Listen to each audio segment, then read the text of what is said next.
นุ่มยาโสเด้อมองเจ้าเขารา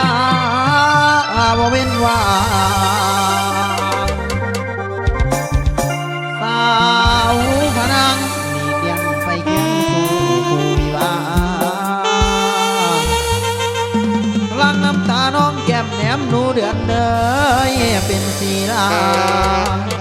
สมหมายมาสะอื่นได้ยืนจ้องอยู่ตองแนม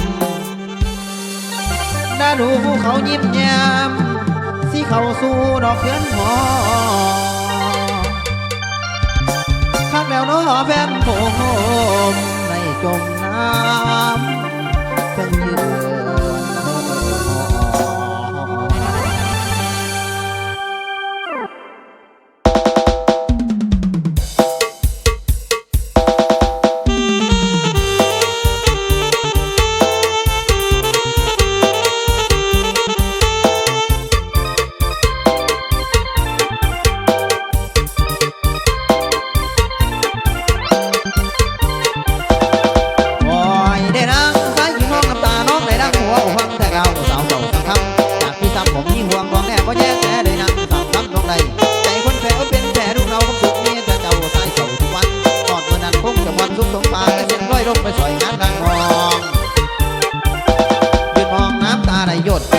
รถน้ำสับให้เธอ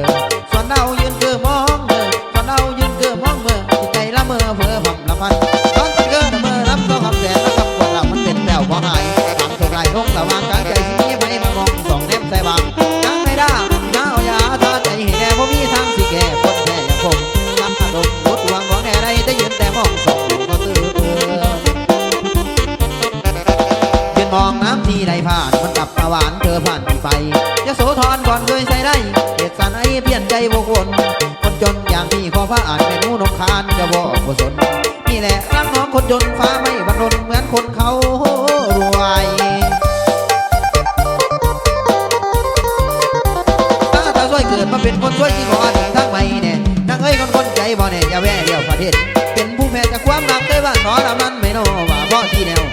คนแพ้คือแพ้ขาดเงินเธอทำกัดคนทำรถทางกายเจ็บปวดให้ใจพี่นักหนาเจ็บปวดให้ใจพี่นักหนาวันนี้ว่าเธอสองพี่นังท้องมุมพี่นังท้องวัง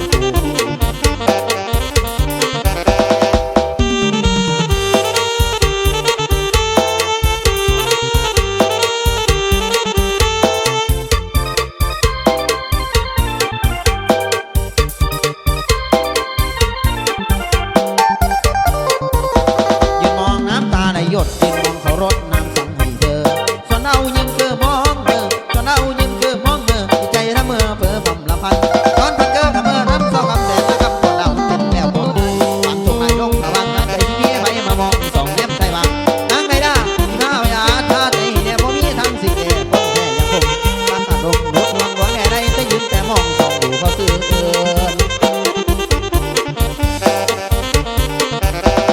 มองน้ำที่ใดผ่านมันกลับตะหวานเธอผ่านที่ไป